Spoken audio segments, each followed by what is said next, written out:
News. Phone tapping కేసులో bail పిటిషన్పై ఈరోజు నాంపల్లి కోర్టులో విచారణ జరగనుంది. రాధాకిషన్ రావు, భుజంగరావు, తిరుపతన్న, ప్రణీత్ రావులు బెయిల్ పిటిషన్ వేశారు.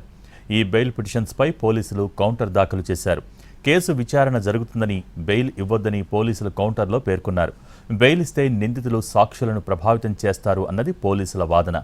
పోలీసులు దాఖలు చేసిన కౌంటర్పై నాంపల్లి కోర్టులో విచారణ జరపనుంది.